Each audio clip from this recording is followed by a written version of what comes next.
back in the shop again today, ladies and gentlemen, and right back to the template. Now, we only have to do a few little things on the template, like drill a few holes to use as markers later on. As you can see, I already have them marked about 2 inches up, 2 inches down, because this is where it's going to get cut for the galley wall in the actual walls.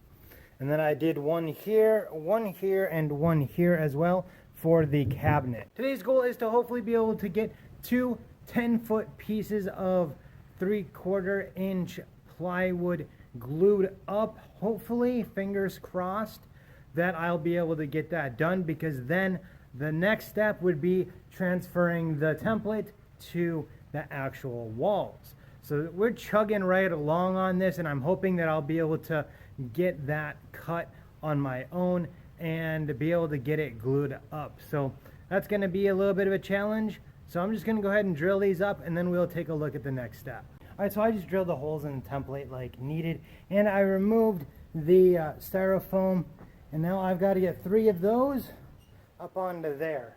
3 of those because I need 2 for the full 8x4 pieces, and then I need 2 that are like 2 1/4 inch, so I'm gonna have to cut one of those up.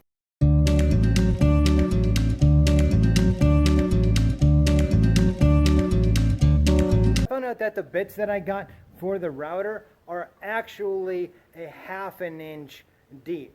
So I ended up having to go 2 1/2 inches deep on the ends. The other ones won't matter because those are recessed, not protruding. So I guess that's a good thing. So I have 2 1/2 inch marks on one end and the other end. And I think the best way for me to do this, because I am by myself, is going to be to make a circular saw jig. And so I'm going to go ahead and do that out of this 1/2 inch or 1/4 inch plywood that I have here.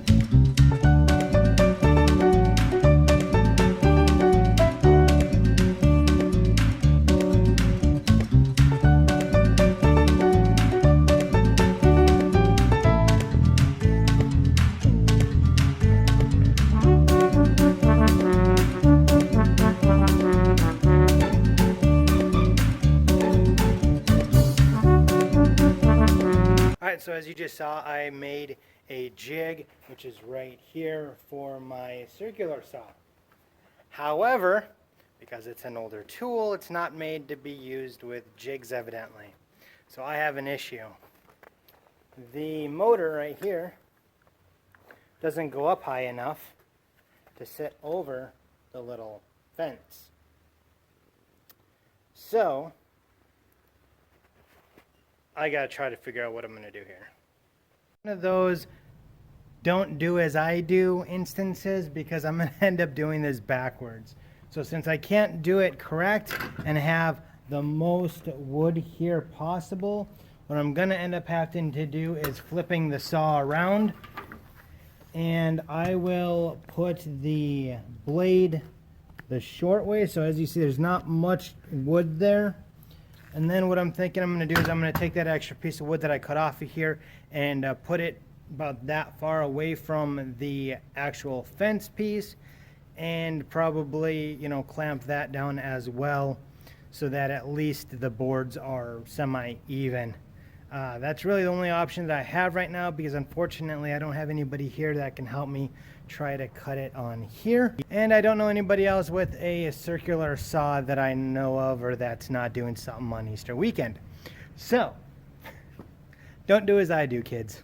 Yes, I know I was being a dunce, and there is actually a way to raise it up that makes the motor raise. That would have worked perfectly fine, but I guess I had a dunce moment. Sorry.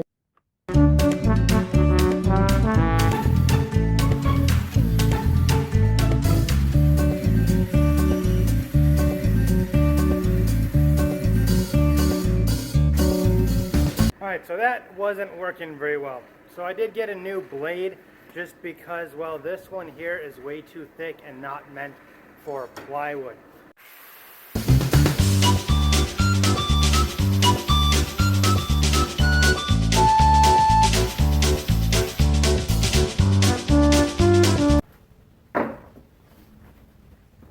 Alright, so with the new blade in there, this thing runs much, much better.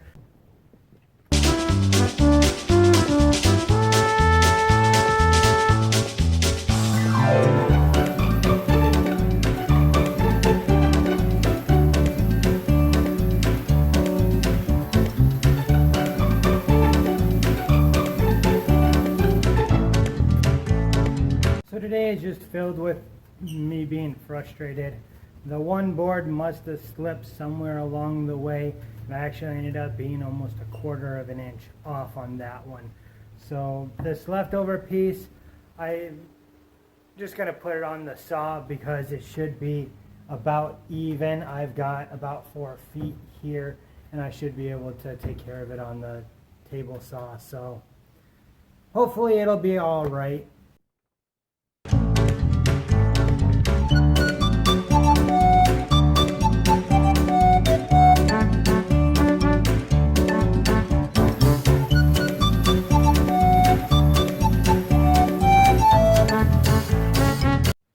Alright, so I've set up my router here with the single blade because I'm pretty sure that's the one that I want on the full-length piece.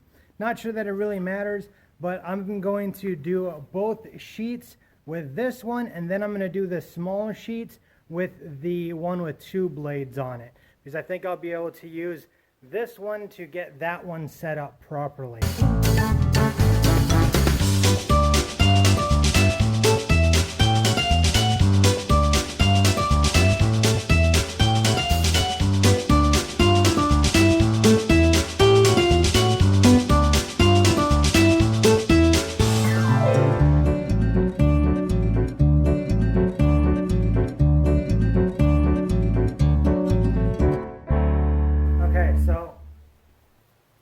That first one went horrible, and I think the reason was that I was moving the router while the blade was coming out of the wood instead of going into the wood.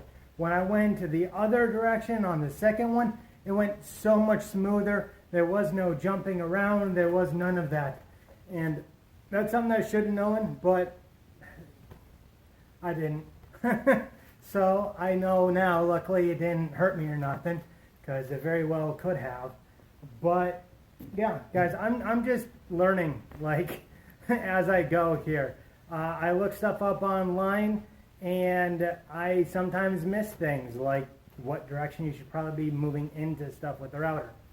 Alright, so these are both now ready to be glued together. What I'm going to do is I'm going to glue up the bottom one first. I got to let it sit, but first I got to put some boards into it and screw down to it to really make sure that it's got the tension that it needs. And then in about an hour or so I'll come back and I'll do the second one.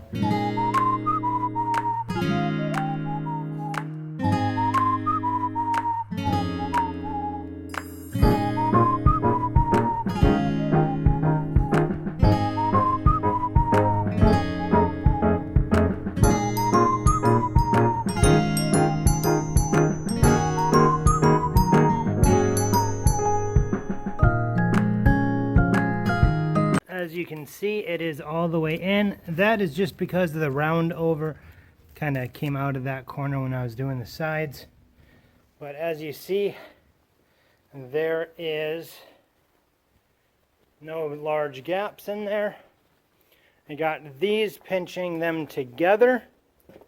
Same on this side. This side you can see that it is just a little dinky bit off, but that shouldn't matter enough to ruin anything in the end. So yeah, that is one down, so I got one more to go. I'll be back in about an hour to glue up the other one.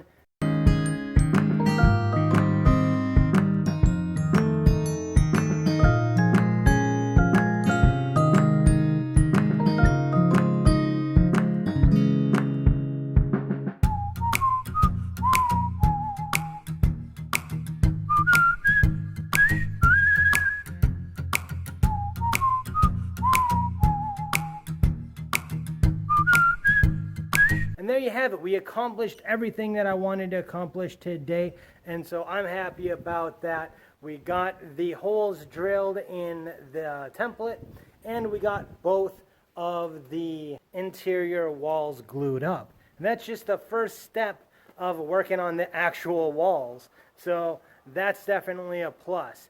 Now, as you guys can see here, there is a little bit more of a crack in between the two pieces of wood than there was the original one.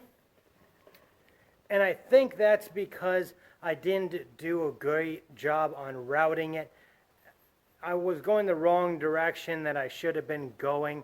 Instead of going towards where I was digging into the wood, I was going the opposite direction, and I think that just made it so that it was going a little bit deeper, and it was kind of jumping around on me a little bit.